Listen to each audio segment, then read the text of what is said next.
Assalamu alaikum warahmatullah. In the previous lecture, we explained the inflectional category of case. We basically tried to make a distinction between the three types of cases. So we have distinguished between the nominative case, which is assigned to subjects, the accusative case, which is assigned to objects, namely direct objects, and the dative case, which is associated with indirect objects, and the last one was the genitive case, which is associated with possessive constructions. In today's lecture, we continue our explanation of the inflectional categories, and we're going to see tense, aspect, and mood.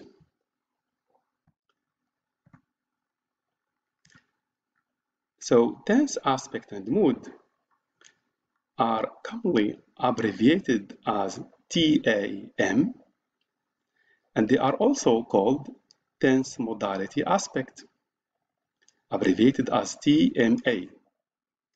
You might find both orders in the books of grammar, and they refer to the grammatical system in a language that covers the expression of tense, which means the location of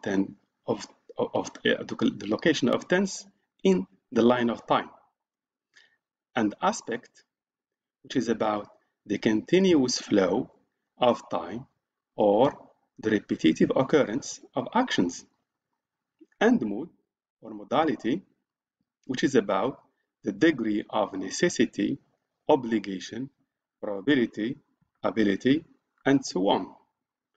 So the TAM, tense, aspect, mood, always go together, and this is a convenient expression, which means to associate them together, because it is often difficult to separate them in a language. Often, any two of tense, aspect, and mood, or all the three, so sometimes you find tense aspect, or aspect and mood, or tense and mood, and so on, may be conveyed by a single grammatical construction or a single morphological mark. So most of the time, especially in English, which is a language in which you have weak morphology on the verbs, you don't find morphological marks of tense separated from those of aspect, separated from those of mood. Most of the time, they go together and they are expressed by the form of the verb by one morphological form. Now we're going to see each one of them, and we will explain what they mean. So tense is the grammatical term that refers to the time when the action of the verb occurs. So we can speak about past, present, or future tense. Now the question is, what's the difference between tense and the time? Very simply, tense is a grammatical term. Time refers to what exists in nature. When you say past, present, future, it's a term which refers to time in its natural flow. The time frame of an action is usually established by referring to the present moment. This simply means, I'm sorry, there is a mistake there, that we speak about the simple past and the future in relation to the present tense. So we always speak about the grammatical tense by reference to the present tense. However, some tenses establish their time frame by referring to other actions in the past or in the future. For example, the past perfect tense indicates a past action that occurred prior to the completion of another past action. So it is the past, in other words, it is the past of the past.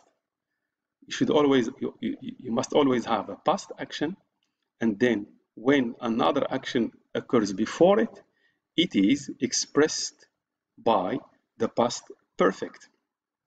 Then you have the future perfect tense, which indicates a future action that will have occurred before another one in the future.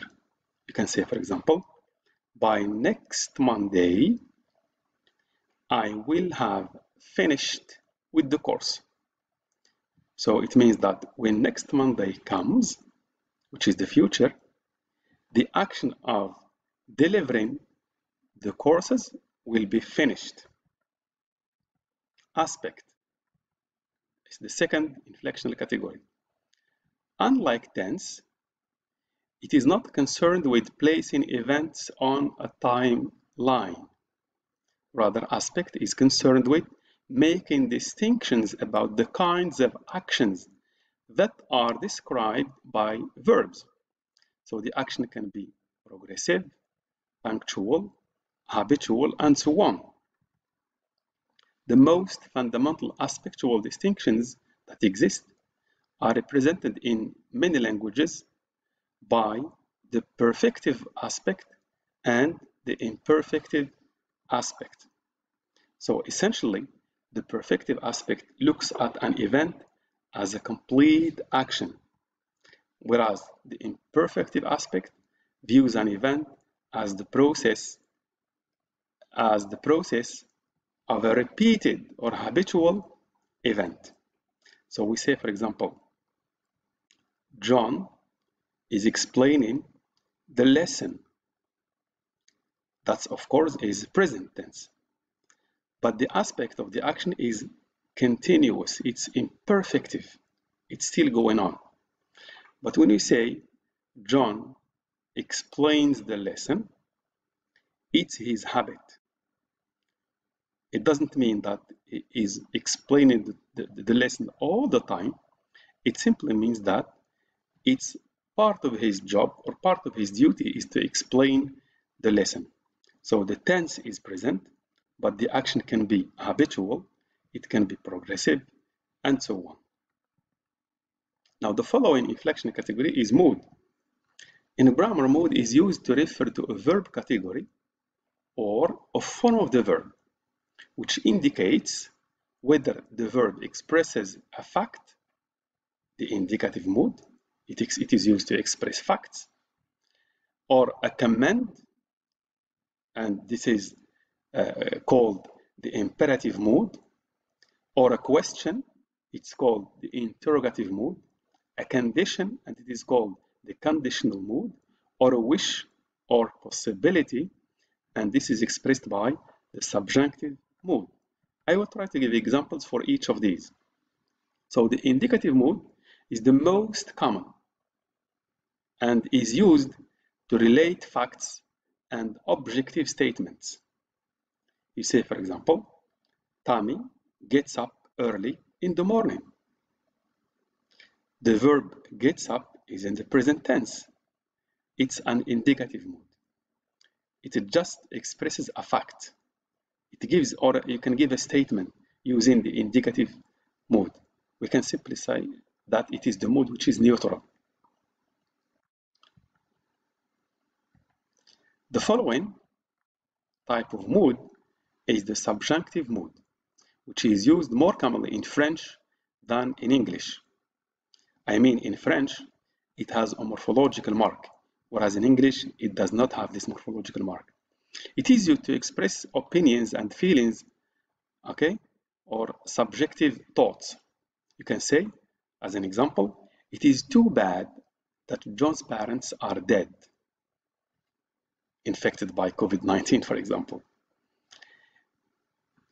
If you see R is in its normal form, there is no change, even though we are expressing an emotion, a subjunctive mood. Whereas in the French example, il est dommage que les parents de Jean soient morts. So as you can see, les parents in the indicative mood, we are going to say les parents sont morts. But here, the form of the verb which is used is soit. It expresses, it reflects the subjunctive mood of the speaker. And then the following type of mood is the conditional mood. It is used to express hypothetical or contrary to fact statements. Example in English, if John were smart enough, he would have succeeded. That's the present tense of the conditional mood. The last type of mood is the imperative mood. It is used to give direct orders or commands. You can say, John, get up. John, get up. It's an order. So that's the end of our lecture today about tense aspect and mood. In the following lecture, we're going to see two other inflectional categories, namely agreement and voice. So thank you very much and see you then.